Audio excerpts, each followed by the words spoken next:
नमस्कार प्रिय विद्यार्थियों, आशा है कि आप सभी अच्छे से पढ़ाई कर रहे होंगे और ठीक ठाक होंगे। साथ में अपनी सेहत का भी ध्यान रख रहे होंगे और इस लॉकडाउन में घर से बाहर नहीं जा रहे होंगे।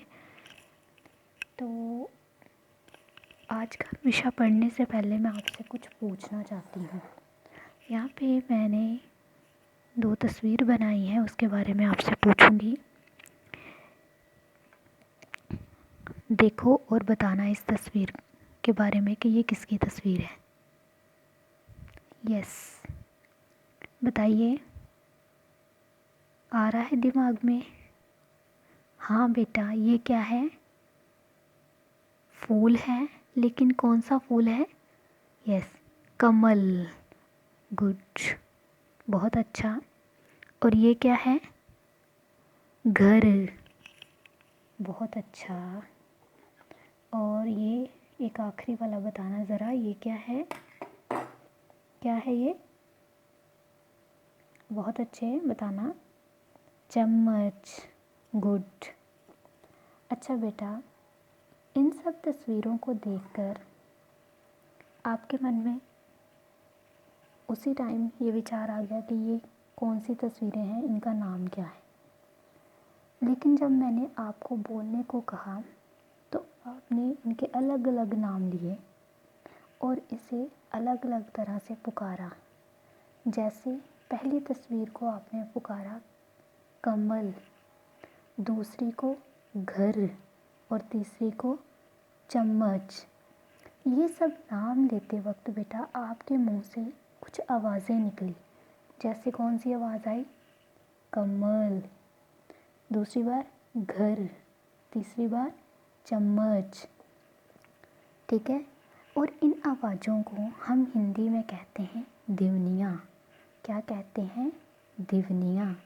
जब भी आपके मन में कोई बात आती है, जहाँ आपको कोई चीज़ दिखाई देती है, आप उसको बोलने के लिए मुंह खोलते हो तो आपके मुंह से कुछ आवाज़ें निकलती है, जाने के उन चीज़ों के या फिर आपके मन के विचार।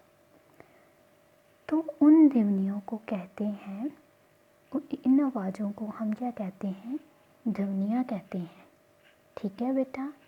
लेकिन अगर मैं ये, जैसे आप पहली तस्वीर देख रहे हो, इसको अगर मैं आपको लिखने को कहूँ, जैसे आपने बताया मुझे कि इसका नाम कमल है, अगर मैं आपको लिखने के लिए कहूँ तो आप कैसे लिखोगे? ऐसे ही लिखोगे ना? क म ल, क्या बन गया? कमल। ठीक है। तो अगर मैं इसका नाम लिखने को कहूँ तो आप कैसे लिखोगे? घ र, घर। और अगर इसकी बात हो तो फिर च म च, क्या बोलोगे आप? चम्मच। तो बेटा, अपनी ध्वनियों को दर्शाने के लिए जो भी हमारे मुंह से आवाज़ें निकली थी, उनको लिखने के लिए हमने यहाँ पर कुछ चिन्हों का प्रयोग किया। जैसे क ध्वनि को बताने के लिए हमने क, म के लिए म, ल के लिए ल, और ऐसे ही चम्मच के लिए च म च, चम्मच। और ये जो सारे चिन्ह हमने प्रयोग किए हैं, इन सभी चिन्ह को कहते हैं, क्या बोलते हैं? वर्ण। क्या बोलते हैं हम इसे? वर्ण। वर्ण बोलते हैं हम इसे। आज हमने जो टॉपिक पढ़ना है, हमारे टॉपिक का नाम, हमारे विषय का नाम है वर्ण। क्या नाम है? वर्ण। अब बेटा आपको ये तो पता चल ही गया कि ये वर्ण है। तो वर्ण जो है उसके बारे में आगे हम जानेंगे कि वर्ण जो है वो, यस बेटा, तो ये क्या हो गया? वर्ण। लेकिन जब हम इस वर्णों को एक तरतीब में लिखते हैं, ठीक है, तो उस तरतीब को बोल देते हैं वर्णमाला। वो भी मैं आपको आगे बताती हूँ। जैसे आप पढ़ते थे ना क ख ग, ये वाला एक तरतीब में, तो उसे वर्णमाला कह देते हैं। तो सबसे पहले मैं बताऊंगी आपको, वर्ण जो होते हैं वो दो प्रकार के होते हैं, ठीक है। पहला होता है स्वर। कौन सा होता है? स्वर। और दूसरा होता है व्यंजन। जब आप पढ़ते थे यूकेजी में होंगे या एलकेजी में फर्स्ट में, तो आप स्वर में वो पढ़ते थे ना, छोटा आ अनार, बड़ा आ आम।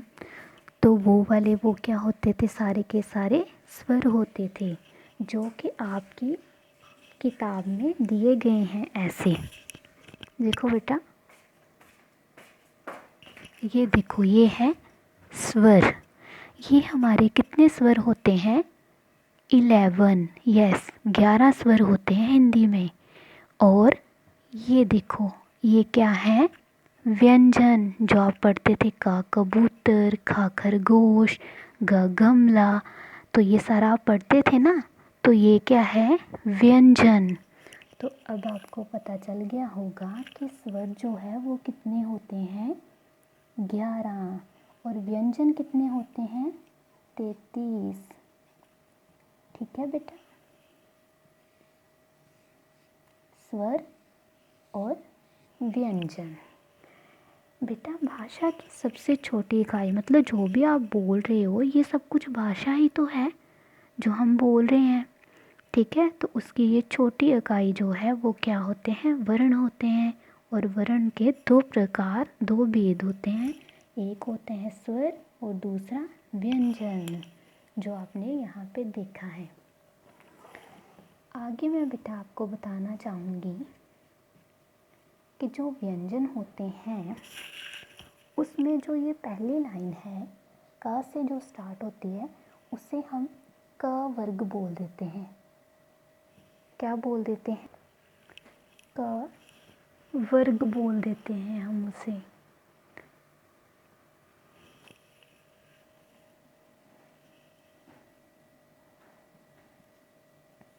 क्योंकि ये जो फर्स्ट लाइन है, यहाँ से जो फर्स्ट वाला वो का से स्टार्ट हो रहा है और नेक्स्ट वाला च से स्टार्ट हो रही है लाइन, तो इसे हम बोल देंगे च वर्ग।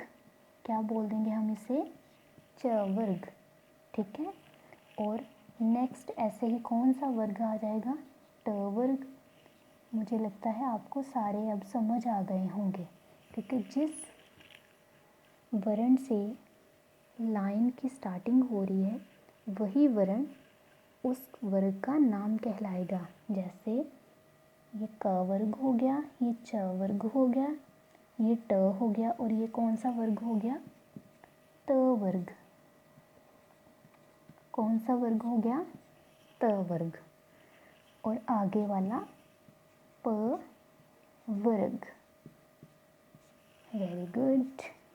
अब आपको ये सब समझ आ गया होगा।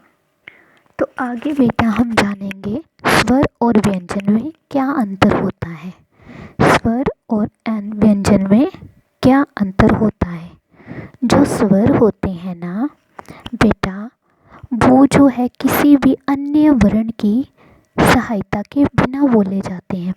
मतलब उनमें एक ही ध्वनि होती है। अगर अ है तो अ की ध्वनि अ ही होगी, अगर ई है तो ई होगी। इसकी समझ आपको आगे आएगी। लेकिन जो व्यंजन होते हैं वो हमेशा स्वर की सहायता से बोले जाते हैं। मतलब कि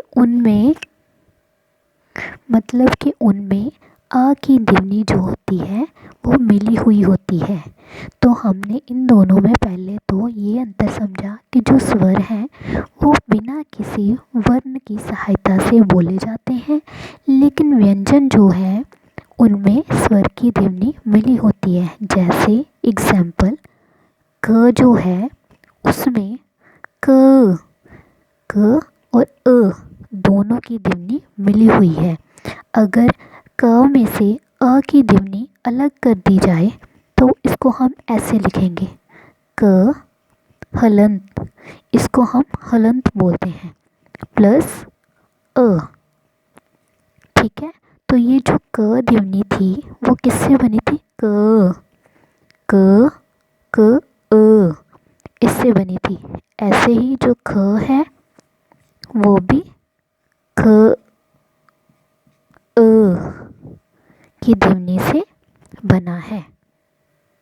आशा है बच्चों आपको इतना समझ आ गया होगा, लेकिन मैं फिर से रिपीट कर देती हूँ। ध्वनियों को लिखने के लिए कुछ चिन्हों की प्रयोग की जाती है, मतलब जो आवाज़ आपके मुंह से निकलती है उसको लिखने के लिए कुछ चिन्हों का प्रयोग किया जाता है, जैसे यहाँ पे किया गया था। उनको हम बोलते हैं वर्ण, और वर्ण को दो भेद होते हैं, स्वर और व्यंजन।